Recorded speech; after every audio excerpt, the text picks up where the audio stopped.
રાજનીતિના એક મોટા સમાચાર મળી રહ્યા છે। આણંદ બેઠક પરથી ભાજપના ઉમેદવાર મિતેશ પટેલને બદલવાની અટકળો વહેતી થઈ છે। વિવાદિત મુદ્દે સ્પષ્ટતા માટે મિતેશ પટેલને દિલ્હીથી આવ્યું હતું તેડું। મિતેશ પટેલે ભાજપ હાઈકમાન્ડ સમક્ષ રજૂ કર્યો છે પોતાનો પક્ષ। મિતેશ પટેલે આણંદથી ઉમેદવાર બદલવાની વાત નકારી પણ કાઢી છે। પોતે જ આણંદથી ચૂંટણી લડશે તેવો મિતેશ પટેલે હાલમાં દાવો કર્યો છે। તો જે અટકળો વહેતી થઈ છે તેના પર મિતેશ પટેલે આપી છે સ્પષ્ટતા। તેમનો દાવો પ્રકારનો છે કે વિવાદ જે થયો હતો તે મુદ્દે તેમણે સ્પષ્ટતાઓ આપી છે। વધુ વાત કરવા જોડાશે અમારા સંવાદદાતા સચિન। સચિન, શું વધુ અપડેટ?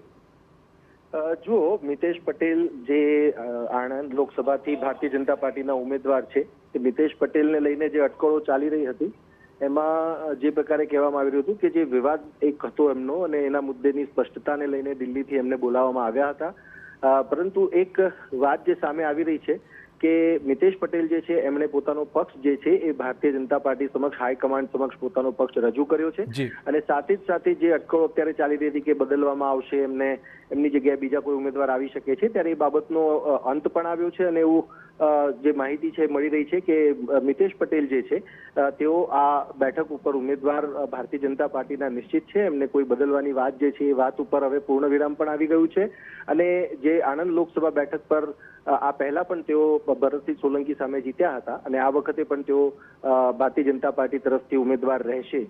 તો આ જે વાત અને અટકળો જે સામે આવી રહી હતી એમાં જે સ્પષ્ટતા એમને હાઈકમાન્ડ સમક્ષ કરવાની હતી એમને કરી દીધી છે અને ઉમેદવાર બદલવાની વાતને અત્યારે નકાર મળી રહ્યો છે। ધન્યવાદ સચિન। તો મિતેશ પટેલે દિલ્હી પહોંચીને અનેક વિવાદો મુદ્દે સ્પષ્ટતા આપી છે। ત્યાર પછી દાવો થયો છે કે તે પોતે જ આણંદ બેઠક પરથી ચૂંટણી લડવાના છે।